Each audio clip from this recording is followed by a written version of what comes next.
Nevada ranks number 6 in the country in total installed solar capacity. And you know what? That's not shocking. If you've ever been to Nevada, you know they have a lot of two things: sunlight and casinos. Both pretty awesome. But the state actually gets over 30% of its energy right now from solar resources, which is an absolutely impressive number, considering too that only 17% of homes in Nevada actually have solar on them.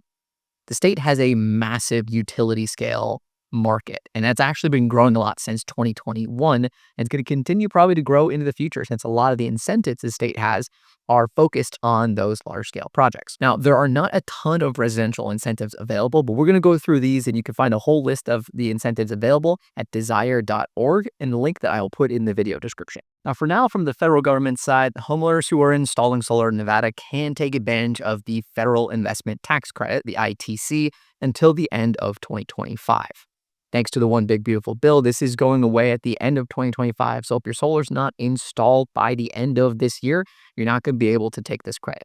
But for the moment, if you're going to get solar now, you could still take advantage of 30% of that total cost of your system against your federal income taxes.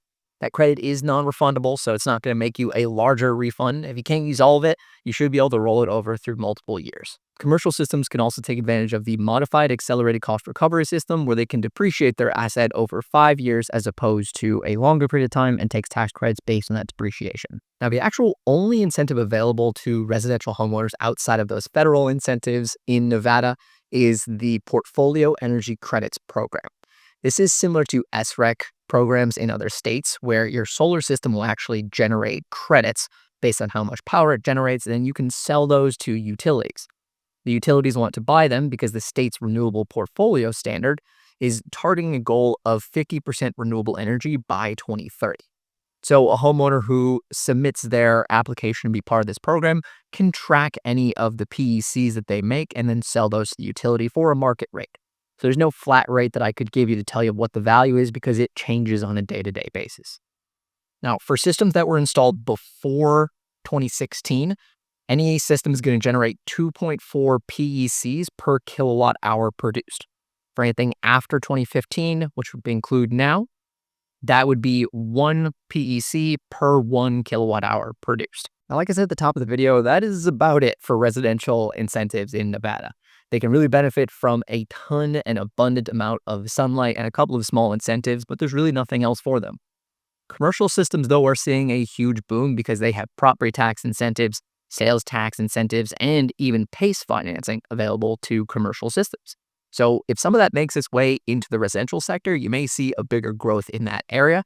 But for now, commercial has a really solid spot in Nevada. Now, Nevada is a pretty cool case study when it comes to net metering because the state actually in 2015 phased out their net metering program for homeowners. So any power they were sending back out to the grid, they weren't getting nearly as much value for it.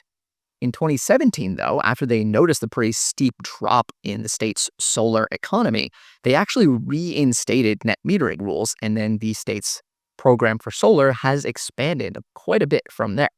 So in 2017, the Nevada Public Utilities Commission reinstated older rules, which then netted monthly amounts of energy for anything the consumers were sending back out to the grid. So it's a much more consumer-friendly policy. And their rule guarantees that residential customers will receive anywhere from 75% to 95% of the total retail value for any of the energy that goes out to the grid. So really consumer-friendly and good for Nevada for reversing course in a policy that they saw was negatively affecting their market. Now, the future of solar in Nevada will likely continue to grow.